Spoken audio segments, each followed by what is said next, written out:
Sinagip ng mga pulis ang isang batang 3 taong gulang na kinidnap ng kanilang kasambahay at humingi pa ng 150,000 pesos na ransom. Paliwanag ng suspect, kailangan niya ng pambayad sa mga pinagkakautangan niya. May unang balita si James Agustin.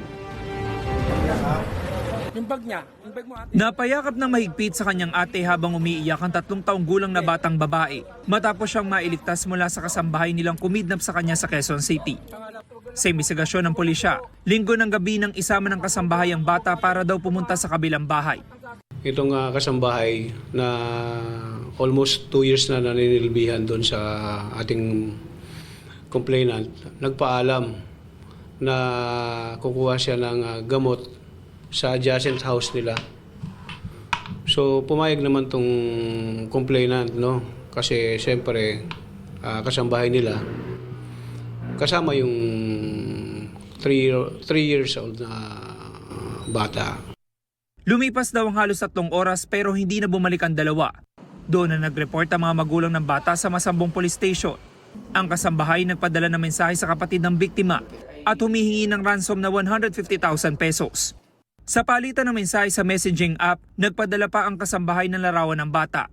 Humiling din siya na ipakita ang perang napagkasunduan at dalhin ang kanyang mga gamit. Yung kasambahay kasama yung bata, nagpunta ng PITX actually sa may Parañaque. Pagdating ng Parañaque, para nakapag-isip, sumakay ng taxi, nagpahatid doon sa may Cubao, sa isang terminal doon. So, nung makita na sarado yung terminal, nagpahatid naman tong suspect natin kasama yung bata dito sa may EDSA Muñoz. Sa follow-up operation, inaresto ng pulisya ang 24 anyo sa babaeng kasambahay sa Fernando Poe Jr. Avenue kung saan nangyari ang transaksyon. Nabawi sa suspect ang bag na naglalaman ng perang ginamit sa operasyon. Pagdating sa police station, positibo siyang kinilala ng mga magulang ng bata. Nakakulong na ang suspect na sinampa ng reklamong paglabag sa Article 267 ng Revised Penal Code para sa kidnapping for ransom. Aminado siya sa nagawang krimen dahil sinisigil na raw siya ng kanyang mga pinagkakautangan. Ginawa ko po. Kailangan ko po kasi ng pera. Pambayad po sa yung naoperahan ko ako.